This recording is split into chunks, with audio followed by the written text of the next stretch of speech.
وصدق رسولہ النبی الامین الکریم۔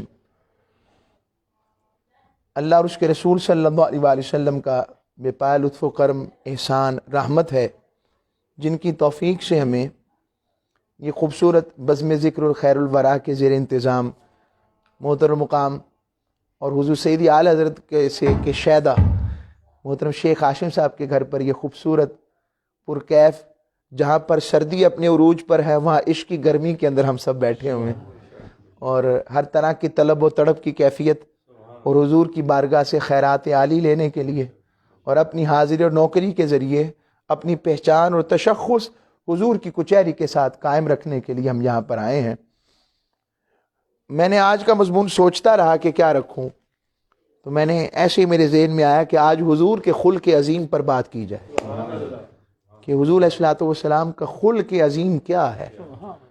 آج جب میں اپنے معاشرے میں نظر دوڑاتا ہوں تو معاشرے میں حج بھی بہت زیادہ لوگ کر رہے ہیں، عمرے بھی ہو رہے ہیں، ہر مقطع فکر کے ساتھ ہی دروس قرآن، دروس تبلیغ ہر طرح کے جاری ہیں، محافل نعت، مگر کیا وجہ ہے کہ ہم پھر بھی آہستہ آہستہ زوال کی طرف ہی جا رہے ہیں، اخلاقی زوال کی طرف، دینی زوال کی طرف، باطنی زوال کی طرف، روحانی زوال کی طرف۔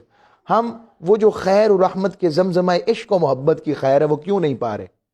اس کی سب سے بڑی وجہ، ہم ساری چیزیں کر رہے ہیں مگر حضور علیہ الصلوۃ والسلام کے خلق عالی سے فیض حسنہ کی خیرات کو اپنا رابطہ مضبوط نہ ہونے کی وجہ سے پا نہیں رہے۔ اور خلق اسلام کی سنت اور طبیعت اور حضور کے طریقے کو میں اس کی مثال دیتا ہوں۔ سیدنا فاروق اعظم رضی اللہ تعالیٰ عنہ کے دور اقدس میں عراق یا ایران کی جنگوں کے دوران مسلمان جنگ کرتے رہے اور ایسا موقع آیا کہ فتح نہیں ہو رہی تھی، مسلسل کئی دن گزر گئے، فتح ہی نہیں ہو رہی۔ اب اس کیفیت میں صحابہ بیٹھے، تابعین بیٹھے، روب کے صدقے کہ میں تمہاری میری مدد کی گئی، حضور نے فرمایا روب کے ذریعے، تو اس روب کے صدقے ان پر یہ روب ڈال دیا کہ شاید آج مسلمان ہمیں کچا ہی نہ کھا جائے۔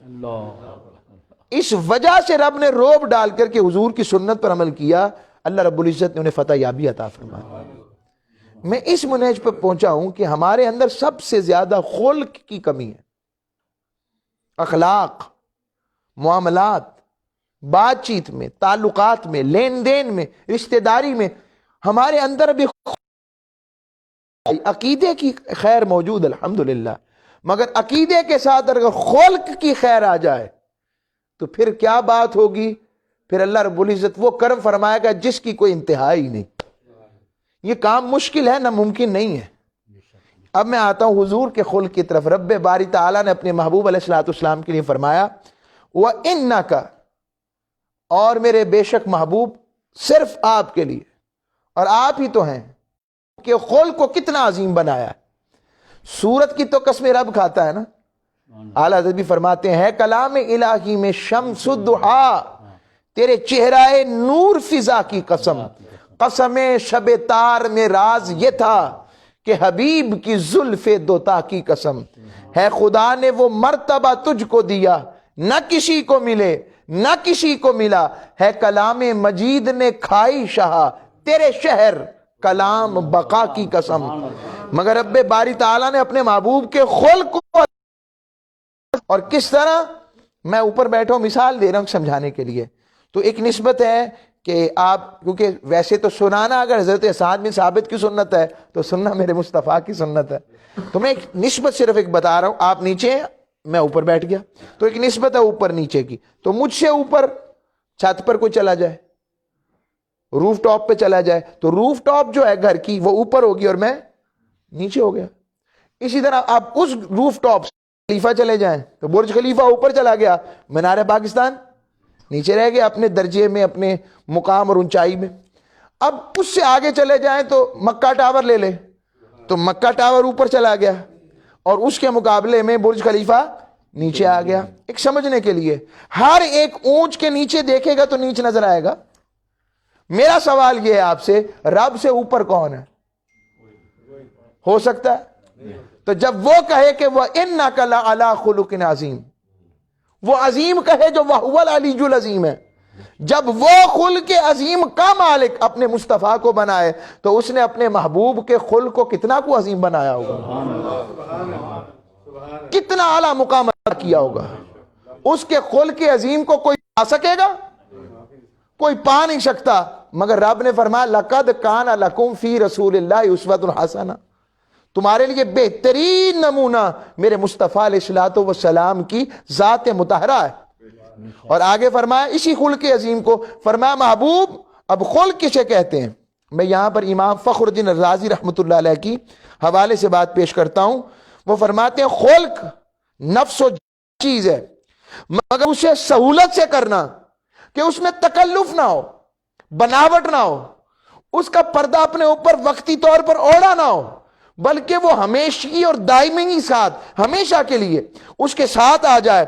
اور خلق اس وقت کہلائے گا جیسے آنکھ بے تکلف دیکھتی ہے، کان بے تکلف سنتے ہیں، زبان بے تکلف بولتی ہے، تو اسی طرح اس کے اندر سخاوت ہو، شجاعت ہو، صداقت ہو، امانت ہو، دیانت ہو، خوش خلقی ہو، نرمی ہو، طبیعت کے اندر معاف کرنا ہو، یہ ساری باتیں اس کے اندر جبلی طور پر موجود ہوں، اسے بنانی نہ پڑے، اسی کو خلق کہتے ہیں۔ یہ خلق ہے۔ اور رب نے اپنے محبوب کو کیا کہا؟ فرمایا حبیب وما ارسلناک الا رحمت للعالمین، محبوب ہم نے تجھے تمام جہانوں کے لیے رحمت بنا کر بھیجا ہے، تیرا خلق، تیرے خلق کی بنیاد ہی رحمت ہے۔ اور اسی لیے اور پھر فرمایا محبوب ہم نے تجھے سخت دل نہیں بنایا میرے مصطفیٰ صلی اللہ علیہ وسلم۔ یہ جو عاشقوں کا جھرمٹ دیکھتے نا اپنے ارد گرد، اگر آپ سخت دل ہوتے تو یہ نہ ہوتے، وجہ یہی ہے محبوب آپ نرم دل ہیں، اور تجھے اتنی رحمت والا بنایا کہ ابو جہل جو ہے وہ کہتا تھا آقا صلی اللہ علیہ وسلم سے، کہتا تھا کب آئے گا عذاب؟ رب سے کہا عذاب آئے، ہم پر پتھر برسیں؟ رب نے محبوب علیہ السلام کے ذریعے بتایا وما کان اللہ لیعذبہم وانت فیہم، محبوب اسے کہہ دو کہ آپ سے آنے سے پہلے جو میرے عذاب کے حقدار تھے تو چاہتا تو انہیں عذاب دیتا، مگر حبیب تو ایسا ہے کہ جب تک آپ ان میں موجود ہیں وہ تو جو میری رحمت کے حقدار ہیں انہیں تو رحمت ملنی ہی چاہیے، مگر جو میری رحمت کے حقدار نہیں بھی تھے محبوب تیری وجہ سے وہ بھی میری رحمت کے حقدار ہو گئے۔ کہ رب باری تعالی اپنے محبوب کے لیے فرمایا۔ اب عظیم کسے کہتے ہیں؟ علامہ علوسی فرماتے ہیں اے لا یدرکو شأوہ احد من الخلق، مخلوق میں جس کی صورت اور رفتار کو کوئی پا نہ سکے۔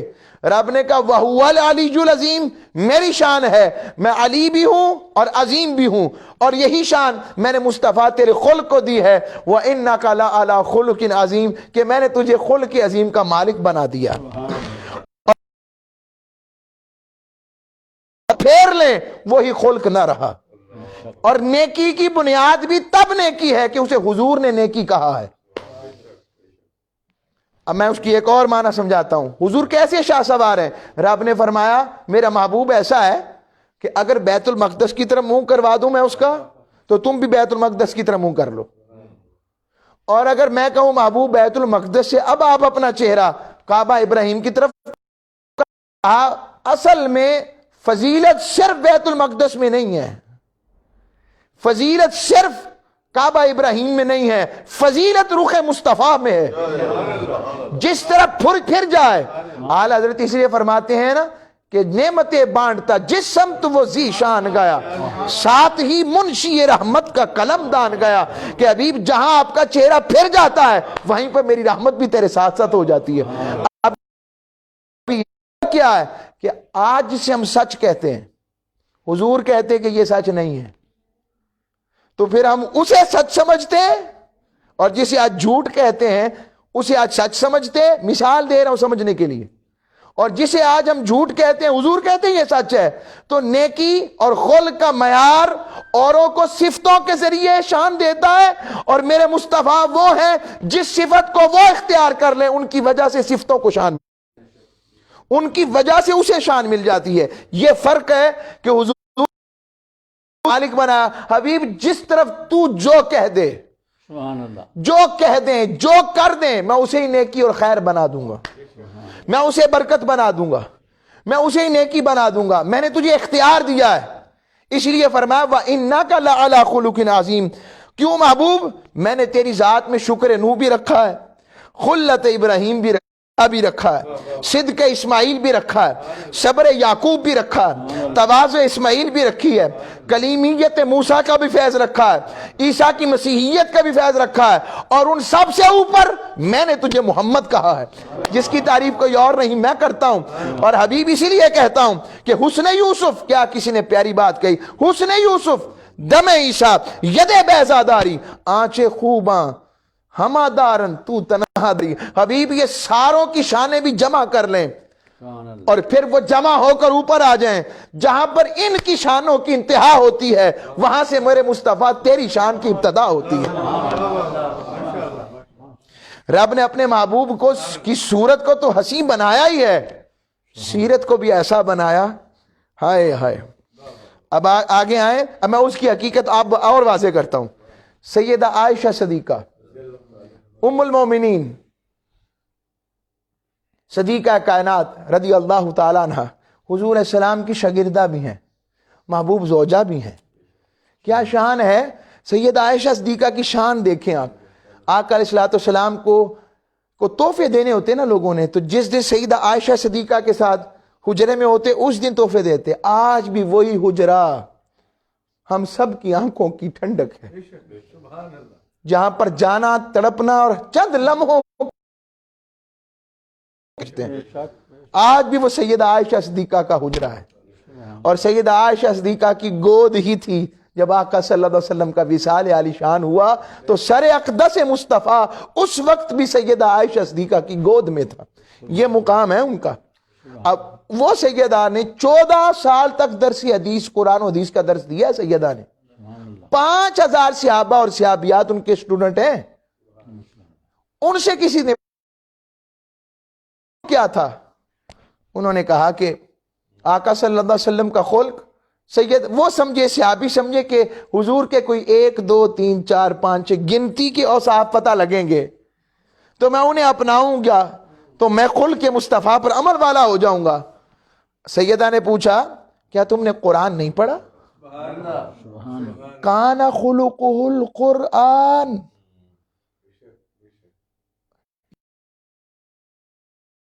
اللہ کی ذات نے خود کو فنا کیا.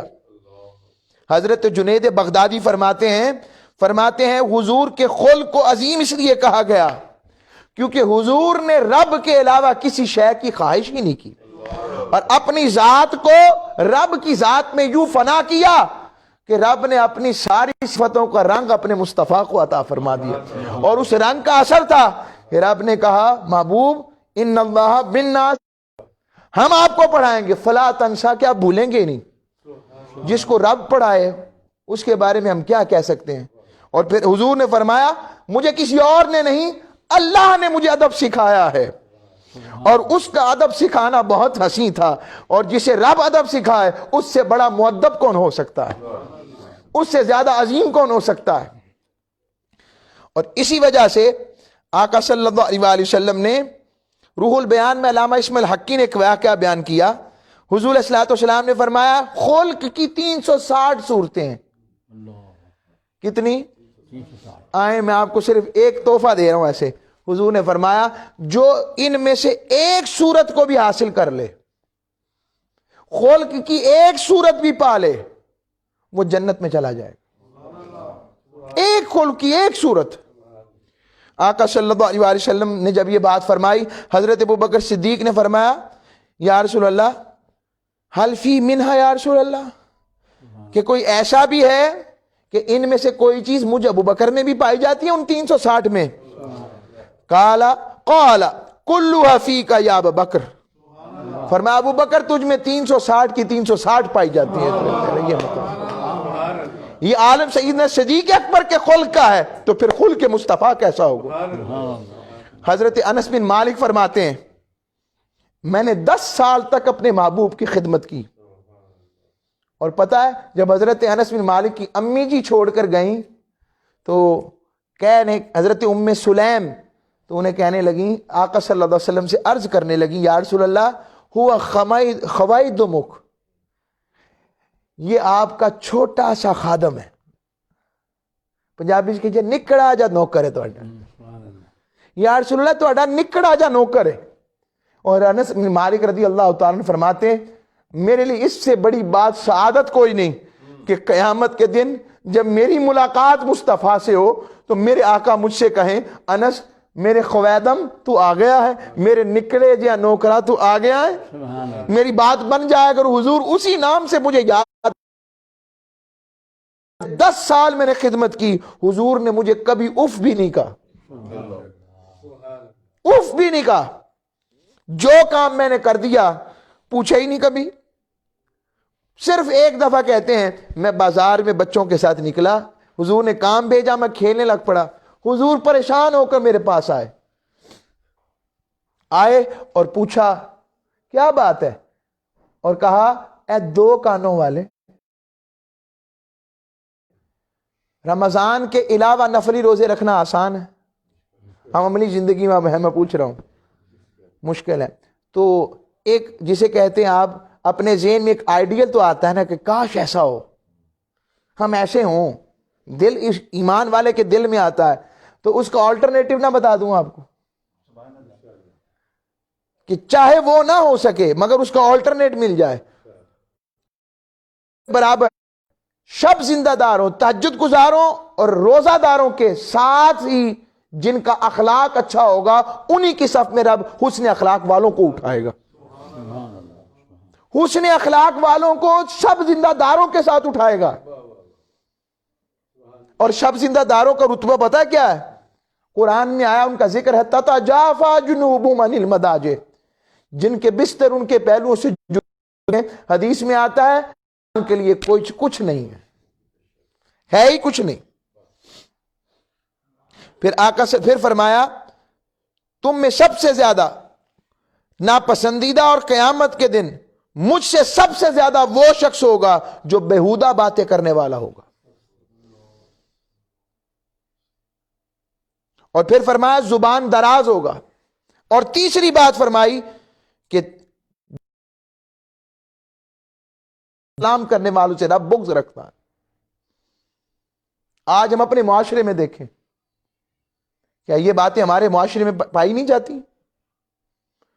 ہم کالجز یونیورسٹیز کے اندر سکولز کے اندر میں خود جاتا ہوں پڑھتا ہوں، پڑھاتے رہے ہیں کہ ہمارے وہاں پر تربیت کا وہ فقدان ہے یا تربیت کا وہ معیار ہر جگہ الا ماشاءاللہ اچھے لوگ موجود ہیں تو سب کچھ ہو رہا ہے، مگر کیا فقدان نہیں ہے؟ میں ایک مثال سمجھاتا ہوں. حضرت بلال حبشی رضی اللہ تعالیٰ عنہ، حضرت ابو ذر غفاری رضی اللہ تعالیٰ، بڑے مالدار متمول آدمی تھے. دونوں کی لڑائی ہو گئی، کسی بات پر اختلاف ہوا، اختلاف بڑھتے ہوئے لڑائی ہو گئی. اور آپ نے ابو ذر غفاری نے غصے میں کہا او کالی ماں کے بچے، درست کہا تھا، حبشن کے بیٹے تھے، ٹون کیا ان کے کلر کی وجہ سے دیا ہے. آج ہم ذرا اپنے معاشرے میں دیکھیں، آئیں گلی محلے چوکوں بازاروں میں کسی دکان پر چلتے ہیں، ہم اپنے نوجوانوں کی اور اپنی سنگت کی گفتگو تو سنیں، ان کے اندر خلق کہاں ہے، کردار کہاں ہے، ان کی بولی میں کہاں خیر ہے اور کہاں فوش کلامی ہے. خود دیکھیں، میں بتانا نہیں چاہتا وہ جملے، خود جج کریں ہمارے اندر معافی مانگنے اور معاف کرنے کا جذبہ کتنا، خود دیکھیں. کہا اور جب یہ بات سنی حضرت صدیق حضرت بلال حبشی کی حوالے سے حضرت ابو ذر غفاری نے تڑپ گئے اور کہا اس کا مطلب حضور مجھ سے ناراض ہو گئے. آج ہم اپنی حرکتوں اپنے اخلاق کی وجہ سے آج ہم کتنی دفعہ اپنے اللہ کو اور اس کے حبیب کو ناراض کرتے ہیں، کتنی دفعہ اپنی زبان کے ذریعے کسی کو تکلیف پہنچاتے ہیں. آقا صلی اللہ علیہ وسلم کی بارگاہ سے جب اٹھ بلال کے دروازے پر اور دروازہ کھٹکھٹایا، بلال حبشی آئے. اگلا منظر ذرا غور سے سنیے گا، بلال حبشی کے دروازے پر ابو ذر غفاری لیٹ گئے. آج ہم اپنے رشتوں کے ساتھ کیا کرتے ہیں، ہم اپنے خونی رشتوں کے ساتھ کیا کرتے ہیں، اپنے معاملات کیا کرتے ہیں. لیٹ گئے اور کہا بلال مجھے معاف کر دو، تمہاری وجہ سے تم ناراض ہوئے تو تمہاری وجہ علیہ وسلم، اور جب تک بلال حبشی نے یہ عمل نہیں کیا، ابو ذر غفاری نہیں اٹھے، کیا پیر رگڑے تو پھر اٹھے، کہا چلو حضور کو بھی کہو تم مجھ سے راضی ہو گئے۔ یہ عالم۔ ایک اور حدیث ہے، حضرت ابو برزہ اسلمی اور حضرت صدیق اکبر کسی بات پر، زمین کے کسی مسئلے پر ہبہ کرنے کے بعد کسی مسئلے پر کوئی اختلاف ہوا، حضرت صدیق تو میں تمہاری شکایت حضور کی بارگاہ میں جا کر کروں گا۔ روایات میں آتا ہے حضرت صدیق اکبر چل پڑے، حضرت ابو برزہ اسلمی بھی چل پڑے، پیچھے جو ہے نا بنو اسلم کے لوگ حضرت ابو برزہ اسلمی کے پاس آئے اور آ کر کہا کہ ابو بکر نے تو بڑا غلط کیا۔ کہا خبردار، تمہیں نہیں پتا حضرت ابو بکر کا مقام میرے مصطفیٰ کی بارگاہ میں کیا ہے؟ تو چلو اب تم بھی چھٹ جاؤ، کہیں گے کہیں میرے خلاف تکلیف میں آ سکتا ہے جتنا حضور کو تکلیف پہنچائی گئی۔ اور وہ تکلیف والے فتح مکہ کے بعد ساری کھڑے، حضور پوچھ رہے بتاؤ میں تمہارے ساتھ کیا سلوک کروں؟ ان کا جملہ پھر شرارتن تھا کئیوں کا، کہنے لگے وہی جو ایک شریف آدمی دوسرے سے کرتا ہے۔ حضور نے نہیں پوچھا تم کب سے شریف ہوئے ہو، نہیں پوچھا، ہنس پڑے، کہا لا تثریب علیکم اليوم انتم طلقاء، جو میں نے تمہیں آزاد کیا۔ فرمایا آپ کی عادت ہی نہیں ہے، آپ برائی کا